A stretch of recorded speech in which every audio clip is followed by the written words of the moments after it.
अनुच्छेद 123 तक हम पढ़ चुके हैं पॉलिटी में। आज हमें अनुच्छेद 124 पढ़ना है। 124 में जो है वर्णन किया गया है वो न्यायपालिका के गठन के बारे में वर्णन किया गया है। ठीक है, तो अनुच्छेद जो 24 है वो काफ़ी बड़ा है। इसमें न्यायपालिका यानी सुप्रीम कोर्ट के बारे में वर्णन किया गया है। ठीक है, तो इसमें बस पूछेगा कि आपसे बताइए अनुच्छेद 24 में क्या है, तो न्यायपालिका सुप्रीम कोर्ट का गठन के बारे में इसमें जानकारी दी गई है। ठीक है, तो आज पूरा जो हम पढ़ेंगे सुप्रीम कोर्ट के बारे में पढ़ेंगे। ठीक है, क्लियर। देखते हैं, तो यहाँ पे देखिए सबसे पहले अनुच्छेद 124 में न्यायपालिका अर्थात सुप्रीम कोर्ट ठीक के गठन की बात इसमें की गई है। इसको सुप्रीम कोर्ट के 2-3 नाम है। इसे सर्वोच्च न्यायालय भी इसको कहते हैं। ठीक, सर्वोच्च न्यायालय, ठीक है, सुप्रीम कोर्ट तो इसको कहते हैं। और इसका वर्णन किस भाग में, अगर ये आपसे पूछा जाए तो ये भी आपको याद रखना है, भाग 5 में। ठीक है, इसके बाद यहाँ पे आपसे पूछेगा कि सुप्रीम कोर्ट जो है ये पूरी व्यवस्था कहाँ से ली गई है, तो इसका कुछ जो मूल रूप है वो भारत शासन अधिनियम 1935 से लिया गया है, और बाकी सारी जो चीज़ें ली गई हैं वो यूएसए के संविधान से ली गई हैं। ठीक है, यूएसए अर्थात अमेरिका के संविधान से ली गई हैं। तो सुप्रीम कोर्ट का जो मेन रूप से मूल जो स्ट्रक्चर है वो कहाँ से लिया गया है, भारत शासन अधिनियम 1935 से लिया गया है। ठीक है, बाकी जो अब वर्तमान समय में चल रहा है और सारे जो तथ्य हैं वो कहाँ से लिए गए हैं, कहाँ से लिए गए, यूएसए अर्थात अमेरिका के संविधान से लिए गए हैं। अब भारत में किस प्रकार की न्यायपालिका की व्यवस्था है, तो भारत में एकीकृत न्यायपालिका की व्यवस्था है। एकीकृत न्यायपालिका का मतलब है क्रम से लोग आएंगे। जैसे यहाँ पे देखो, सबसे उच्च जो होती है वो सुप्रीम कोर्ट होती है, उच्चतम न्यायालय। उसके बाद नीचे स्तर पर आती है हाई कोर्ट यानी, और उसके बाद आती है डिस्ट्रिक्ट कोर्ट। जैसे जैसे आप नीचे देख रहे हो ये पिरामिड बड़ा होता चला जा रहा है। इसका तात्पर्य है सुप्रीम कोर्ट एक है, उसकी संख्या कम है, उससे ज़्यादा हाई कोर्ट हैं। ठीक है, तो टोटल अगर देखा जाए हमारे भारत देश में कुल 25 हाई कोर्ट्स हैं। कितने हैं, 25 हाई कोर्ट, और डिस्ट्रिक्ट कोर्ट तो बहुत सारे हैं। क्लियर। ठीक, तो यहाँ जैसे ये पिरामिड बड़ा कैसे हो रहा है, इसी को कहते हैं एकीकृत न्यायपालिका व्यवस्था। एकीकृत न्यायपालिका एक क्रम से आ रहा है। ठीक है, बात समझ पाए। तो सुप्रीम कोर्ट, फिर हाई कोर्ट, फिर डिस्ट्रिक्ट कोर्ट। वो जरूर ऊपर संख्या में एक है, लेकिन सबसे ज़्यादा पावर किसकी है, सुप्रीम कोर्ट की पावर सबसे ज़्यादा होती है। सुप्रीम कोर्ट की पावर सबसे ज़्यादा होती है। ठीक, और ये पृथककृत न्यायपालिका मतलब इसका मतलब है कि न्यायपालिका हमारे भारत में जो है वो राजनीति से बिल्कुल अलग है। राजनीति से बिल्कुल अलग है, तात्पर्य ये है कि जो भारत की जो सरकार है, मतलब जो मंत्री लोग चला रहे हैं, उनका न्यायालय से बिल्कुल भी कोई लेन देन नहीं है। इससे पहले हम आपको अनुच्छेद बता चुके हैं, अनुच्छेद 122, 123 में यही बताया गया है। ठीक है, बात समझ पा रहे हो कि नहीं। इसके बाद हम बात करते हैं गठन की। तो आपसे ये जनरली पूछेगा कि सुप्रीम कोर्ट के गठन का जो है किस अनुच्छेद में वर्णन किया गया है। तो सुप्रीम कोर्ट के गठन का अनुच्छेद किस में वर्णन किया गया है, 124 में। यानी 124 में सुप्रीम कोर्ट के गठन का वर्णन है। ठीक, अब आपसे यहाँ से ये प्रश्न पूछता है कि जब भारत का संविधान बनाया गया था उस समय सुप्रीम कोर्ट में कुल कितने न्यायाधीश बैठते थे। तो जब संविधान बनाया गया था तो सुप्रीम कोर्ट में कितने न्यायाधीश बैठते थे, 8, टोटल 8 न्यायाधीश थे। कितने थे, 8, जब मूल संविधान बनाया गया था हमारे देश का। लेकिन क्या हुआ, जैसे जैसे जनसंख्या बढ़ी तो जब केस ज़्यादा आएंगे तो सुप्रीम कोर्ट के जजों की संख्या बढ़ानी पड़ी।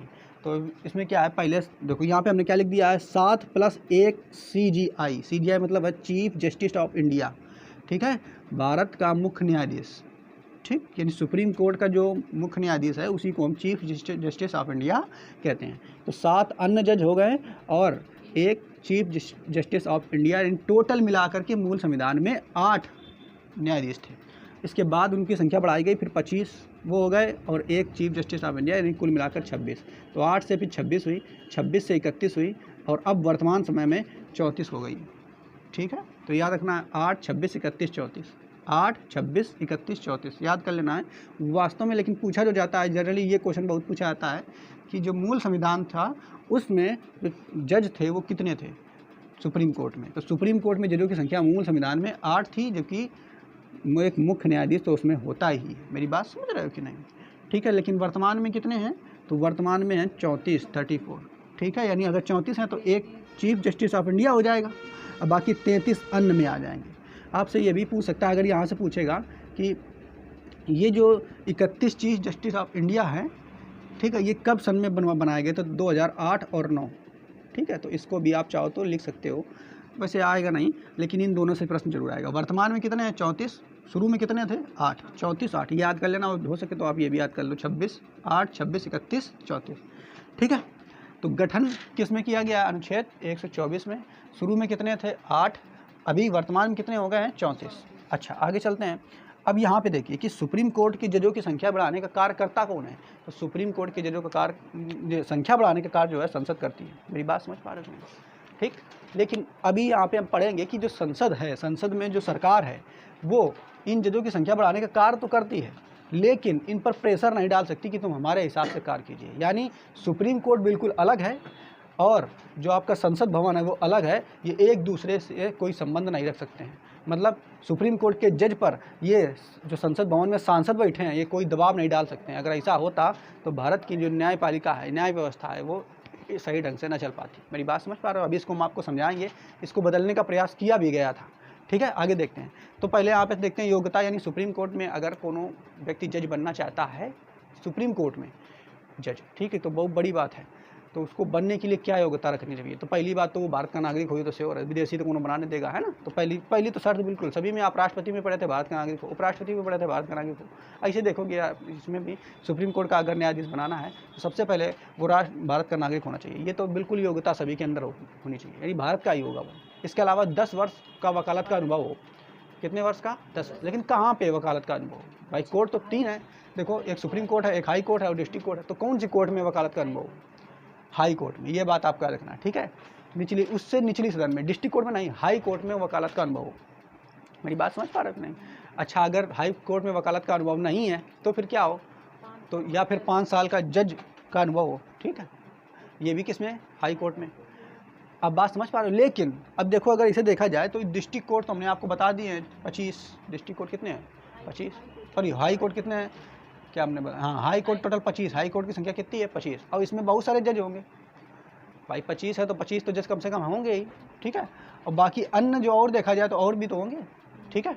तो इस तरीके से अगर देखा जाए तो काफ़ी संख्या में इसमें मिल जाएगी आपको जो ये योग्यता रखते होंगे, 10 वर्ष का वकालत का अनुभव और 5 वर्ष का जज बनने का अनुभव। तो ये सभी एक साथ आवेदन कर देंगे।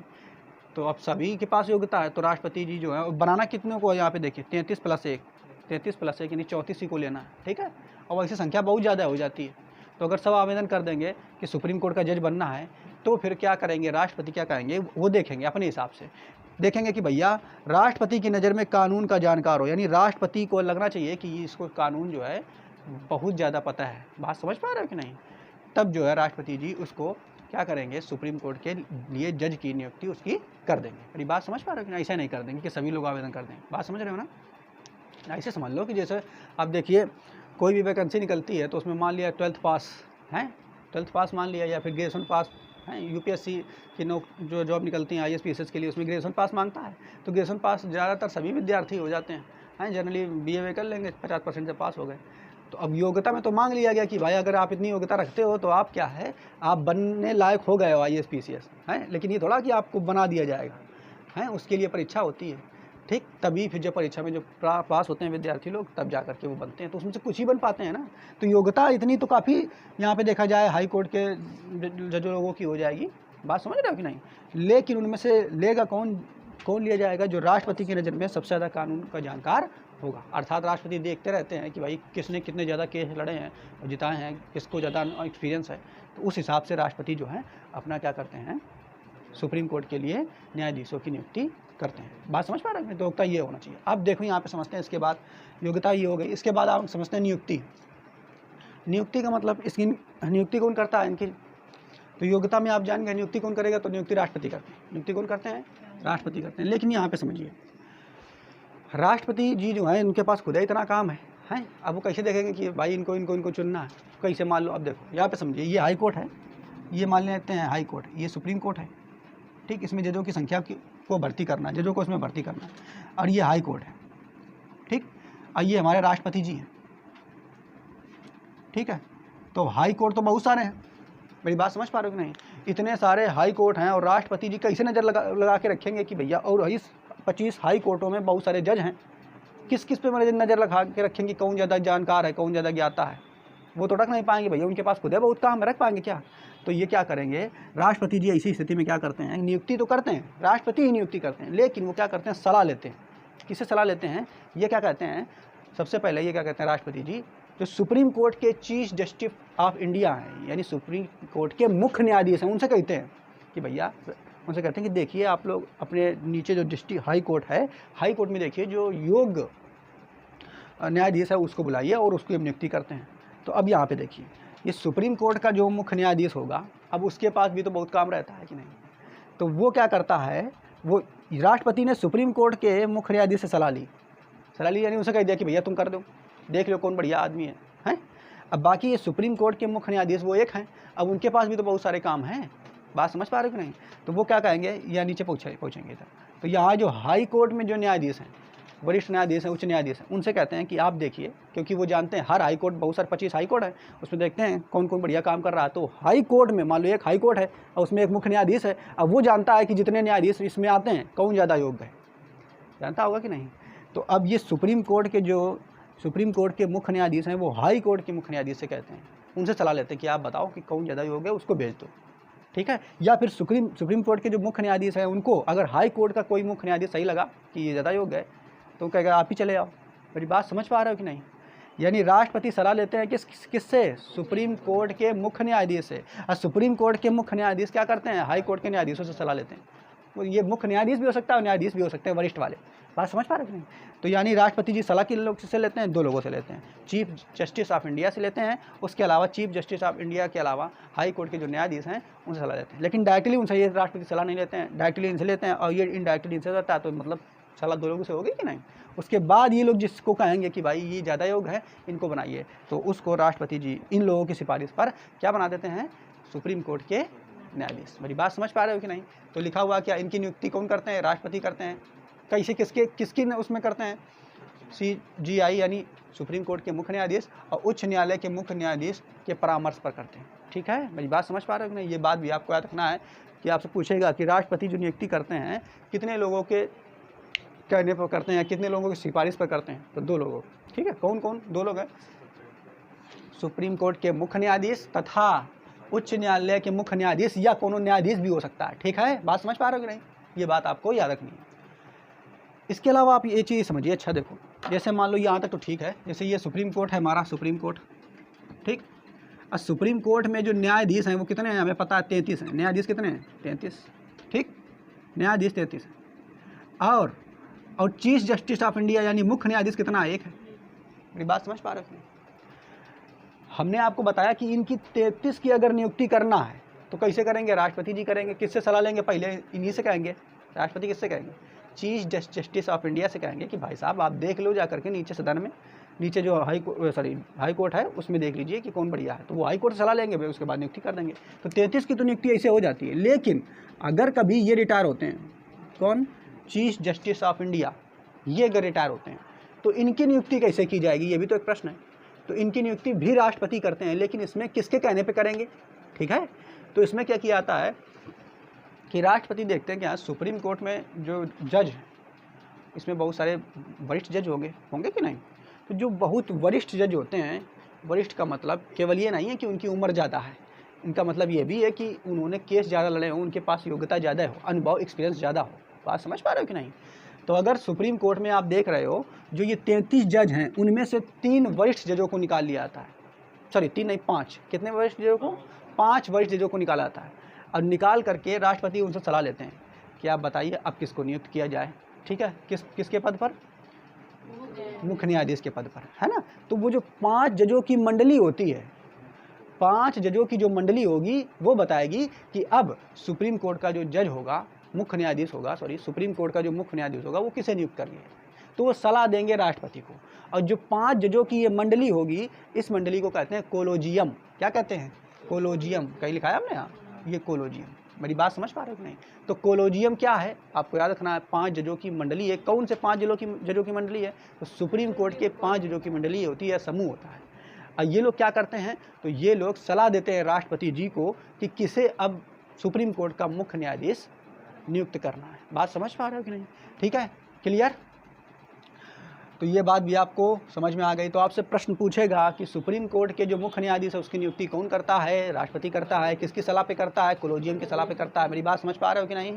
जबकि पूछेगा सुप्रीम कोर्ट के जो न्यायाधीश है उनकी नियुक्ति कौन करता है, राष्ट्रपति करता है, किसकी सलाह पे करता है, तो 2 लोगों के भी, सुप्रीम कोर्ट के मुख्य न्यायाधीश तथा उच्च न्यायालय जो है उसके मुख्य न्यायाधीश की सिफारिश पर करते हैं। मेरी बात समझ पा रहे हो कि नहीं। इसके बाद देखो एक चीज़ यहाँ पर समझते हैं, जो सुप्रीम कोर्ट होते हैं, सुप्रीम कोर्ट की जो जज है, सुप्रीम कोर्ट की जो 33 जज है, ठीक है, और ये एक मुख्य न्यायाधीश है, तो सबसे ज़्यादा पावर तो इन्हीं के पास होगी, ठीक है, क्योंकि मुख्य न्यायाधीश मेन नहीं है। बाकी जो 33 जज हैं इनके पास भी बहुत पावर होती है। आप यहाँ तक समझिए कि अगर किसी ने भारत के किसी भी नागरिक ने, वो चाहे जिस भी पद पर हो, चाहे जितना बड़ा हो, बिरला हो, अनिल अंबानी, कुछ भी हो, अगर उसने जुर्म किया है तो सज़ा ये लोग जरूर देंगे। आप जानते होंगे, देखो आसाराम कितना पैसा वाला रहा है। देखो सुप्रीम कोर्ट में जो न्याय होता है वो बिल्कुल, ये लोग अगर समझ लीजिए, आपने यहाँ समझिए, ये लोग घूस लेते ही नहीं है उस हिसाब से अगर देखा जाए। क्योंकि आप देखिए, सलमान खान को देखा होगा, हिरन मारा था, लेकिन उसको क्या हुआ, सज़ा उसको हुई। संजय दत्त इतना बड़ा पैसा से कम था, दे देता, खरीद लेता, इन लोगों को नहीं खरीद पाया, उसको भी सज़ा हुई हैं। ये बाबा होगा, राम रहीम, आसाराम हैं, कितने पैसा वाले, बहुत पैसा वाले, लेकिन सुप्रीम कोर्ट ने उनको भी सज़ा दी, ठीक। इसके अलावा अगर मान लो भारत के प्रधानमंत्री नरेंद्र मोदी को उन्होंने क्राइम कर देते हैं, तो ये जो सुप्रीम कोर्ट के जज हैं वो भी उनको सज़ा देंगे। समझ पा रहे हो कि तुम भारत के प्रधानमंत्री हो तो कोनो दिक्कत नहीं, कही दें कि तुरंत ऑर्डर दे दें यहाँ से कि तुमने क्राइम किया, इनको जेल में बंद करिए। सुप्रीम जो भारत के प्रधानमंत्री हैं उनको तक कोई सज़ा दी जाएगी। समझ पा रहे हो कि नहीं? लेकिन हुआ क्या, नहीं आप इस तरीके से समझ सकते हो कि ये राजनीति से बिल्कुल हट करके, राजनीति से कोनो मतलब ये नहीं है, आप कुछ हो, भारत के राष्ट्रपति का है ना हो, ठीक है, ठीक, प्रधानमंत्री क्यों ना हो, मुख्यमंत्री किसी प्रदेश के क्यों ना हो, कितने बड़े पद पर क्यों ना हो, लेकिन अगर आपने क्राइम किया है, लेकिन राष्ट्रपति को छोड़ दिया जाए, क्योंकि राष्ट्रपति सजा अपनी माफ़ कर लेता है कुछ देर के लिए, लेकिन जब उसका पद हट जाता है तब उसको मिलेगी सजा, है ये बात हमने बताई थी, राष्ट्रपति को छोड़कर, क्योंकि वो सजा खुद ही माफ़ कर लेता है, क्षमादान की शक्ति है ना उसके पास, तो उसको छोड़ देते हैं। बाकी प्रधानमंत्री अगर आ जाएंगे तो प्रधानमंत्री को सजा मिलेगी, मुख्यमंत्री है तो मुख्यमंत्री अगर क्राइम किया तो उनको सजा मिलेगी। बात समझ पा रहे हो कि नहीं? तो देखिए आप लोग, यहाँ पे भ्रष्टाचारिता बहुत कम है। यहाँ के जो न्यायाधीश होते हैं, आप खुद ही दिमाग लगा सकते हो कि ये इतना जो है उसमें लिप्त नहीं है, ठीक है, क्योंकि इनको पैसा और सैलरी सब कुछ बहुत अच्छा मिलता है। अभी आपको समझाएंगे कितना पैसा वगैरह सब मिलता है। बात समझ पा रहे हो कि नहीं? ठीक है, तो अब यहाँ पे देखिए, लेकिन हुआ क्या, राजनीतिज्ञों ने, राजनीतिक का मतलब समझते हो, ये नेताओं ने एक चाल चली कि ये सुप्रीम कोर्ट, देखो आप समझिए कि जब संविधान का निर्माण किया गया था तो संविधान निर्माता कितने अच्छे लोग थे और कितने ज़्यादा दिमाग वाले थे। आजकल के नेताओं से कहीं तो संविधान पढ़ा दो, अगर गधा पढ़ा नहीं पाएंगे वो लोग।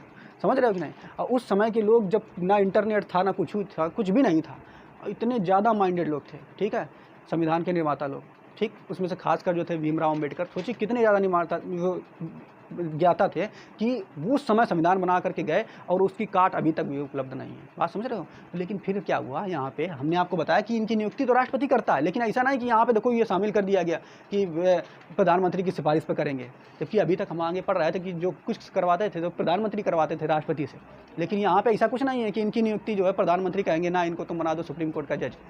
प्रधानमंत्री का कोनो लेना देना नहीं है, बिल्कुल अलग है, ये राजनीति से बिल्कुल अलग है। ये अलग है तभी भारत में न्याय व्यवस्था जो है सुप्रीम कोर्ट लेवल पर ठीक है। वो बात अलग है कि जो छोटे लेवल पुलिस वाले होते हैं वो घूस ले लेते हैं, लेकिन यहाँ पे जो न्याय होता है बिल्कुल वो सही होता है।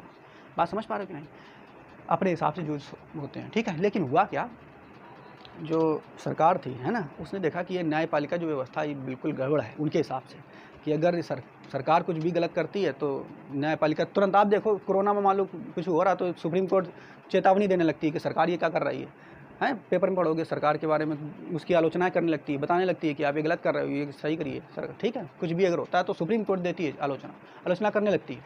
उसको मतलब नहीं है सरकार आपको ये कुछ हो, क्या मतलब, आप अगर गलत कर रहे हो तो आपको ये बताएगी, ठीक है। समझ पा रहे हो कि नहीं? लेकिन इन्होंने क्या किया, सरकार वालों ने, मतलब जितने भी राजनीतिक पार्टी है, इन्होंने देखा कि ऐसा करते हैं कि इनकी नियुक्ति का प्रोसेस चेंज कर देते हैं, नियुक्ति का प्रोसेस चेंज कर देते हैं। मतलब नियुक्ति का प्रोसेस क्या चेंज कर देते हैं, मतलब ये कि हम ऐसा करते हैं, राजनीतिज्ञों के द्वारा हम इनकी नियुक्ति कराते हैं। मेरी बात समझ पा रहे हो कि नहीं? इनकी अगर नियुक्ति राजनीतिज्ञ करेंगे तो क्या होगा कि जब ये नियुक्ति ये कहेंगे उस हिसाब से इनकी नियुक्ति होगी, हैं। अब फिर जब उस हिसाब से इनकी नियुक्ति होंगी तो फिर ये जो राजनीतिक कहेंगे वो काम इनको करना पड़ेगा। मेरी बात समझ पा रहे हो? मतलब ये हो गया कि अगर सरकार को गलत काम करती है तो सुप्रीम कोर्ट में ये दबाव बना देंगे और सुप्रीम कोर्ट वाले उसके बारे में कुछ बताएंगे नहीं। तो इसके लिए क्या किया गया कि एक दूसरी कमेटी बनाई गई है, इसे कोलोजियम ये नियुक्ति करती है। यहाँ पे किसकी करती है? चीफ जस्टिस ऑफ इंडिया की। यहाँ पे देखो इनकी नियुक्ति, अन्य जज है उनकी नियुक्ति कौन करता है? चीफ जस्टिस ऑफ इंडिया और तथा उच्च न्यायालय के न्यायाधीशों पर राष्ट्रपति करते हैं। लेकिन उन्हें क्या किया, नई कमेटी बनाई, उसका नाम था नेशनल जुडिशियल अपॉइंटमेंट कमीशन, ठीक है। इसको फुल वैसे लिख दे शॉर्टकट में तो NJAC, ठीक है। नेशनल जुडिशियल अपॉइंटमेंट कमीशन, ये बनाया गया, इसका गठन किया गया।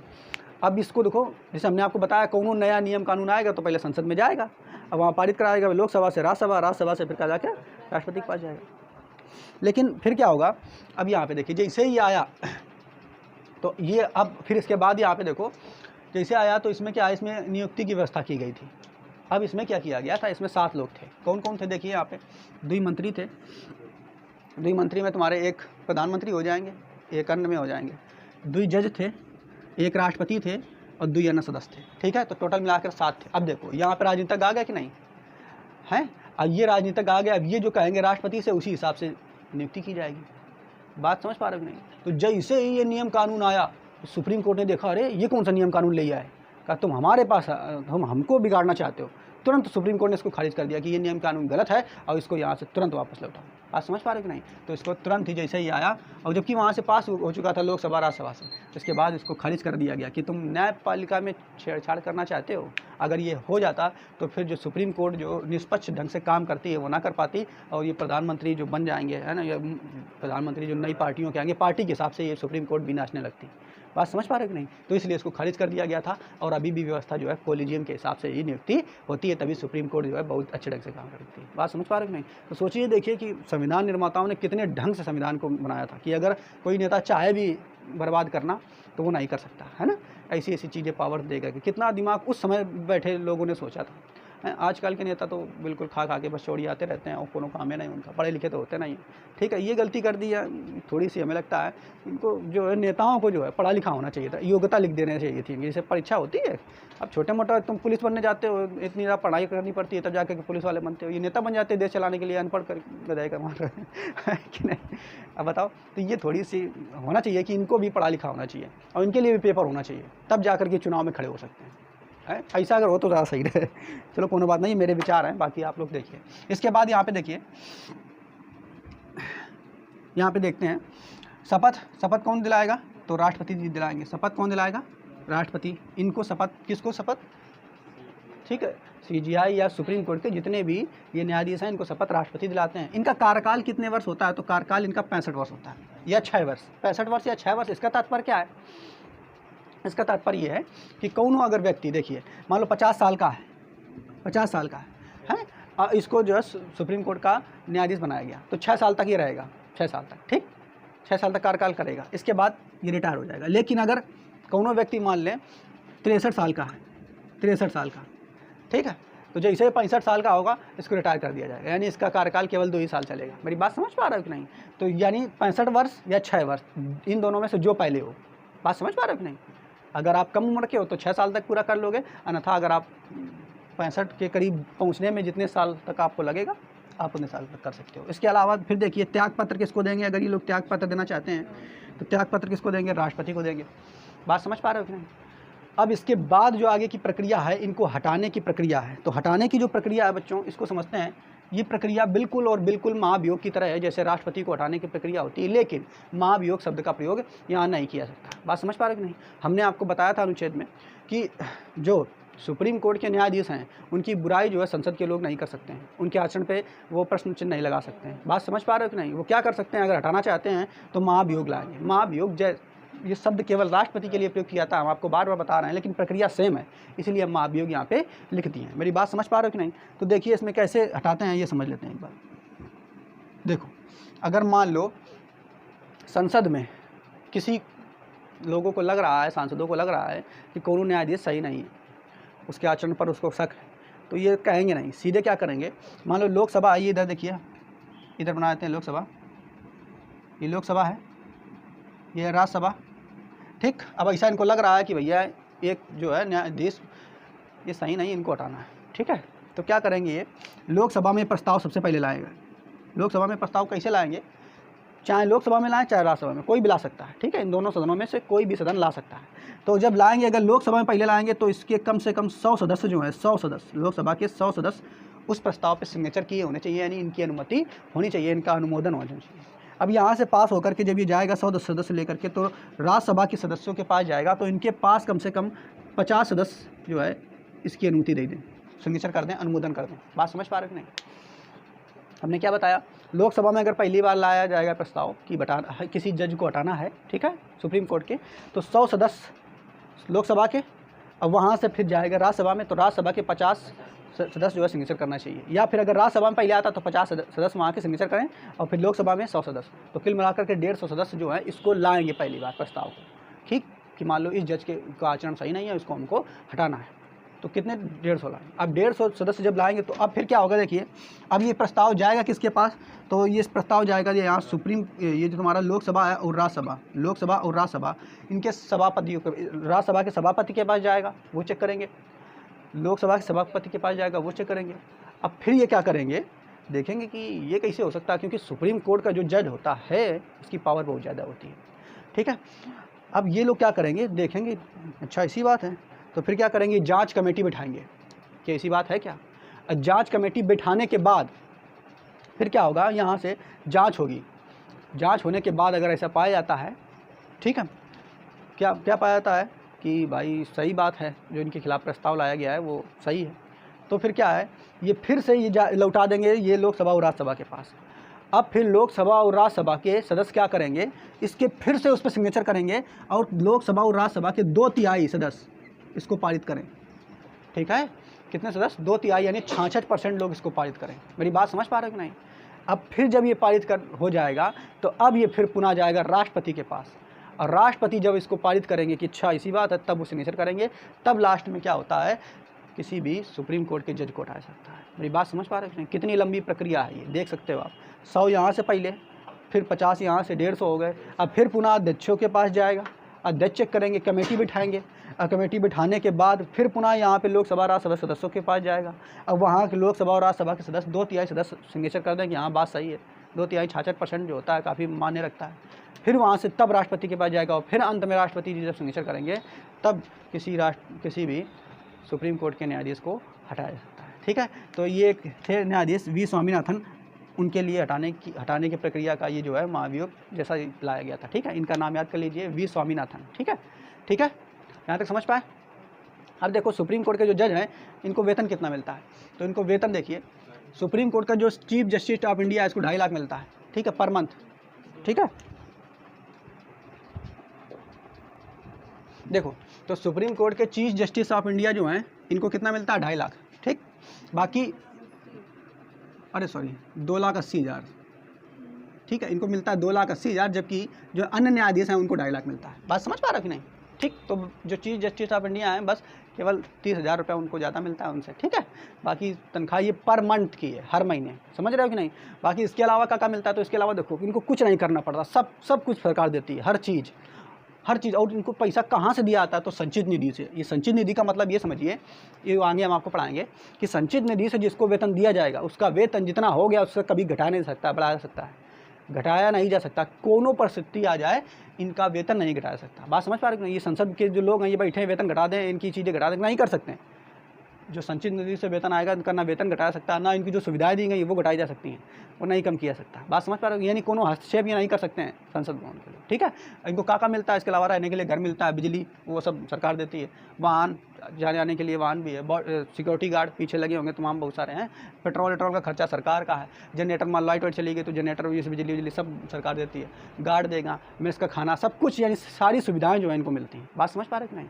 तो इनका जो पावर है बहुत ज़्यादा होता है, और इतनी सारी सुविधाएं, इतनी सारी सैलरी, और उसके अलावा जिसको जो गलत करेगा तो सज़ा उसके खिलाफ दे सकते हैं, चाहे वो भारत का प्रधानमंत्री भी क्यों ना हो। बात समझ पा रहे हो कि नहीं, या कोनो भी पैसा वाला, कितना भी पैसा वाला क्यों ना हो, सजा ही उनको देंगे। मेरी बात समझ पा रहे हो कि नहीं, क्लियर। तो बहुत ज़्यादा पावर है इनके पास, ठीक। अब सुप्रीम कोर्ट की कुछ शक्तियाँ हैं, तो एक चीज़ देखिए, हम आपको यहाँ से बता रहे हैं, अनुच्छेद 124 से लेकर के 147 तक, ठीक है, 124 से लेकर के लगभग 147 तक ये सुप्रीम कोर्ट की तमाम चीज़ों के बारे में वर्णन किया गया है, ठीक है। तो हम डिटेल में एक एक करके बाद में पढ़ेंगे, लेकिन आज पहले 24 से पढ़ रहे हैं, यहाँ तो पढ़ लिया। इसके बाद शक्तियाँ यहाँ पे देखते हैं, तो सुप्रीम कोर्ट की कौन कौन सी शक्तियाँ ये देख लेते हैं। सबसे पहले देखिए आप, ये पहली शक्ति है मूल अधिकारता। मूल अधिकारता का तात्पर्य ये है कि अगर कभी स्टेट विवाद होता है, मतलब किसी राज्य में विवाद हो गया, भारत मान लो उत्तर प्रदेश मध्य प्रदेश के बीच हो गया, किसी नदी को लेकर के, नदी को छोड़ करके, मतलब अन्य विवाद होते हैं, नदी परियोजना को छोड़ करके अन्य विवाद अगर होते हैं तो, ठीक है। तो मान लो सड़क वाला विवाद हो गया या कोनो विवाद हो गया, ठीक है। तो राज्य अगर विवाद होगा तो इसका जो सुनवाई केवल और केवल सुप्रीम कोर्ट करेगी और कोनो कोर्ट नहीं करेगी। मेरी बात समझ पा रहे हो? स्टेट और इंडिया यानी कोनो स्टेट और भारत के बीच में विवाद हो गया अगर, ठीक है, तो भी इसकी सुनवाई कौन करेगी? केवल सुप्रीम कोर्ट। स्टेटों का समूह मतलब भारत के कुल स्टेट हैं वो जुड़ जाएं, एक साथ हो जाएं और भारत एक तरफ, बात समझ रहे हो कि नहीं? तो इसकी सुनवाई ही केवल सुप्रीम कोर्ट ही कर सकती है। और उसके अलावा राज्यों का समूह भारत और एक कोनो अलग राज्य हो, इन तीनों का हो जाए तो इसका मतलब इनकी सुनवाई केवल और केवल कौन करेगा? सुप्रीम कोर्ट करेगी। और इसी को कहते हैं मूल अधिकारता और इसकी जो वर्णन किया गया अनुच्छेद 131 में इसका वर्णन किया गया है। इसके अलावा दूसरा जो है रीट वाला तो आप जानते हो, सुप्रीम कोर्ट रीट जारी कर सकती है। अनुच्छेद 32 के तहत 5 प्रकार के रीट होते हैं, ठीक है। इसके अलावा अभिलेख का मतलब क्या होता है कि मान लो कोनो ऐसा निर्णय आ जाए, ऐसा कोनो केस आ जाए जो पहले कोनो केस इस जैसा कोनो केस पहले ना आया हो। बात समझ रहे हो कि नहीं? मतलब कोनो ऐसा केस आ जाए जैसा केस पहले कभी नहीं आया हो, अब वैसा अगर केस आया तो सुप्रीम कोर्ट अगर उस केस के लिए जो निर्णय देगी, बात समझ रहे हो कि नहीं, सुप्रीम कोर्ट उस केस के लिए जो निर्णय देगी वो एक अभिलेख बन जाएगा। अभिलेख का मतलब अब अगर कोनो दूसरा व्यक्ति उसी तरीके का केस कांड करेगा तो उसको भी वैसी सज़ा दी जाएगी जैसे सुप्रीम कोर्ट ने दी थी पहले वाले को। मेरी बात समझ पा रहे हो कि नहीं? तो अभिलेख का मतलब क्या है, इसका अनुच्छेद 129 में वर्णन किया गया है, ठीक है। बात समझ पा रहे हो कि नहीं? ठीक है, आगे देखते हैं। इसके बाद अपीलीय न्यायालय का तात्पर्य यह है कि अगर किसी ने क्राइम किया, मान लो आपको अपील करना है किसी के खिलाफ, तो आप जा करके शुरू में डिस्ट्रिक्ट कोर्ट में करिए। शुरू में तो पुलिस चौकी वाला काम होता है, फिर उसके बाद डिस्ट्रिक्ट कोर्ट में जाइए, वहाँ सुनवाई सही से नहीं हो रही, आपको नहीं समझ में आया तो आप जा करके हाई कोर्ट में कीजिए। हाई कोर्ट में भी नहीं आपको नहीं न्याय मिला तो आप जाकर और उच्च सदन यानी सर्वोच्च न्यायालय में आप अपील कर सकते हैं। सर्वोच्च न्यायालय के आगे फिर नहीं है कुछ, ठीक है। समझ पा रहे हो कि नहीं? क्लियर। आगे इसके बाद देखिए सलाहकारी अधिकारिता 143, इसको याद रखना आपको, ये बहुत इंपॉर्टेंट है, ये बहुत ज़्यादा पूछा जाता है। सलाहकारी अधिकार का तात्पर्य है कि राष्ट्रपति जो हैं वो सलाह ले सकते हैं। राष्ट्रपति किसी भी चीज़ के संदर्भ में सलाह किससे ले सकते हैं? सुप्रीम कोर्ट से, ठीक है।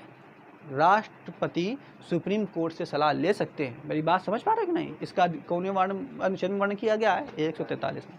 इसके बाद न्यायिक पुनराविलोकन का तात्पर्य ये है, ये हमने आपको पढ़ाया था कि जब हम आपको पढ़ा रहे थे कि संविधान है उसके कौन कौन चीज़ें कहाँ से ली गई हैं, बताया था कि नहीं? न्यायिक पुनराविलोकन कहाँ से लिया गया? यूएसए से लिया गया, आपको पढ़ाया था हमने। तो न्यायिक पुनराविलोकन का तात्पर्य ये है, इसको जब डिटेल में अनुच्छेद पढ़ेंगे तब तो बताएंगे ही। तात्पर्य ये है कि अगर सुप्रीम कोर्ट कोनो न्याय कर दिया, किसी मान लो कोनो फैसला सुना दिया और उसको बाद में लगा कि अरे हमें लगता है गलती हो गई, हमसे गलत फैसला हो गया, तो फिर से उस फैसले पर विचार हो सकता है। बात समझ पा रहे हो? ये शक्ति भी सुप्रीम कोर्ट के पास है। मेरी बात समझ पाए कि नहीं? तो न्यायिक पुनराविलोकन अनुच्छेद 32 और 137 के तहत है।